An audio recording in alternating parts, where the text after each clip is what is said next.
Perekonomian dunia bergejolak, segala lini sektor bisnis porak-poranda dihantam dampak pandemi COVID-19. Bank Dunia bahkan memprediksi sejak pandemi, kemiskinan ekstrim telah meningkat hingga lebih dari 115 juta orang. Indonesia sendiri mengakui perekonomian menurun signifikan akibat dampak pandemi ini.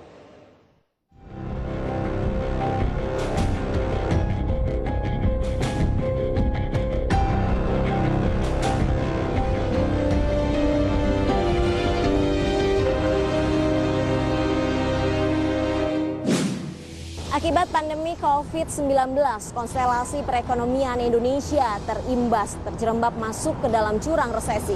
Pemerintah mengakui bahwa ekonomi Indonesia turun drastis, bahkan menuju ke arah depresi. Guna menghindari kontraksi pertumbuhan ekonomi yang jauh lebih dalam, tidak ada jalan lain selain pemulihan ekonomi nasional yang harus dipercepat. 7 bulan pandemi COVID-19 telah memporak-porandakan sendi-sendi kehidupan masyarakat, baik dari segi ekonomi maupun sosial masyarakat. Pemerintah terus putar otak untuk menghadapi dampak pandemi ini. Berbagai strategi mendorong perekonomian dilakukan melalui berbagai insentif dan stimulus. Presiden Joko Widodo pun dengan tegas mengatakan perekonomian Indonesia mengalami penurunan signifikan selama 6 bulan terakhir. Ini fakta dan tak bisa terhindarkan. Dalam hal ekonomi, pencapaian kita juga tidak jelek-jelek amat.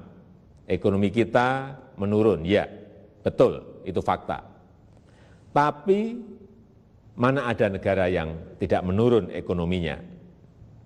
Bahkan ada banyak negara lain yang harus memikul beban ekonomi yang jauh lebih parah. Bukan hanya kepala negara, sinyal kuat mengalami resesi ekonomi juga diungkapkan Badan Pusat Statistik atau BPS. Ini terlihat dari angka indeks harga konsumen atau IHK di bulan September yang mengalami deflasi 0,05%. Menjadi bukti Indonesia sudah memasuki zona resesi pada kuartal 3 tahun 2020. Di satu sisi pada bulan September ini pasokannya cukup, tetapi yang perlu diwaspadai adalah penurunan inflasi inti yang terus menurun sejak bulan Maret. Jadi tadi sudah terlihat bahwa inflasi intinya adalah sebesar 1,86, itu rendah, yang menunjukkan memang daya beli kita masih sangat-sangat lemah. Permintaan dan daya beli masyarakat yang sangat rendah membuat harga-harga mengalami penurunan yang menyebabkan indeks konsumen menurun. Bahkan turunnya inflasi inti sejak Maret hingga September juga menjadi faktor kuat terjadinya resesi. Daya beli masyarakat masih sangat lemah. Dalam kondisi di mana kita ekonominya masih tertekan karena adanya pandemi. Jadi permasalahan utama dari yang harus diselesaikan pada saat sekarang justru adalah penanggulangan wabah. Mengatasi kondisi depresi ekonomi, pemerintah harus fokus menyelesaikan penyebaran COVID-19. Sejumlah stimulus dan bantuan sosial nyatanya belum mampu mendorong daya beli masyarakat. Anggaran pemulihan ekonomi nasional pun harus difokuskan untuk menangani keseimbangan antara kesehatan dan perekonomian. Pemerintah melihat penyerapan anggaran PEN sebesar 45,5%, kemudian sudah diselenggarakan. Dari sektor tersebut untuk kesehatan 21,92% atau 25%, perlindungan sosial 72% atau 157 triliun. Pemerintah percaya diri bahwa ekonomi Indonesia masih jauh lebih baik jika dibandingkan dengan negara-negara lain yang juga terimbas oleh pandemi COVID-19. Banyak jalan telah ditempuh pemerintah, salah satunya dengan mempersiapkan dana produktif agar perekonomian kembali bangkit.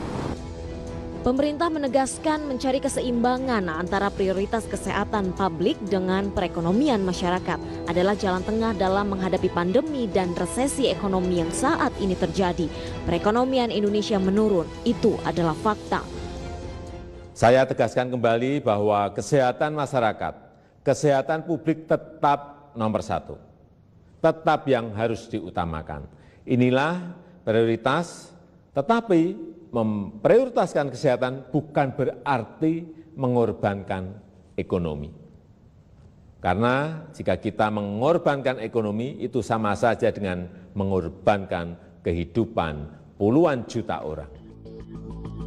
Penguatan prioritas sektor penanganan kesehatan dan juga peningkatan perekonomian harus berjalan seimbang. Apalagi banyak tugas yang harus dipikul beban ekonomi ke depan. Tahap pemulihan ekonomi dunia sangat tergantung kepada eskalasi dari COVID-19, apakah terjadi second wave, apakah tersedia vaksin dan bisa dilakukan vaksinasi. Kondisi perekonomian kuartal 3 menunggu pengumuman resmi dari Badan Pusat Statistik atau BPS. Berdasarkan data pertumbuhan ekonomi Indonesia pada kuartal 2 tahun 2020 tercatat minus 5,3%.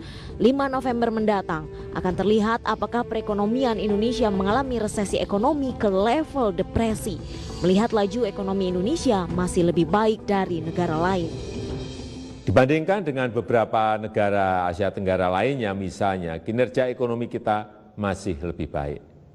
Sekali lagi, ini fakta. Strategi pemerintah saat ini mencari keseimbangan dalam menghadapi pandemi corona dan ancaman resesi ekonomi. Kesehatan masyarakat dan publik tetap nomor 1, meski prioritas bukan berarti mengorbankan aspek-aspek perekonomian di tengah pandemi dan resesi. Kita lebih menyarankan untuk agar masyarakat menahan diri untuk lebih banyak menabung dulu, ya, perkuat likuiditas, ya, paling enggak sampai kondisi lebih kondusif di kuartal pertama 2021. Poin penting dalam menghadapi situasi resesi ekonomi akibat pandemi COVID-19 yang dipertimbangkan oleh pemerintah adalah keseimbangan antara pemulihan ekonomi dan pemulihan kesehatan. Dua sisi rekomendasi solusi agar Indonesia terlepas dari konstelasi ekonomi yang membuat depresi. Pemerintah boleh saja optimis dengan dibarengi langkah yang akomodatif, cepat dan tepat. Dari Jakarta, Rizka Ayu, Hairul Arifin, IDX Channel.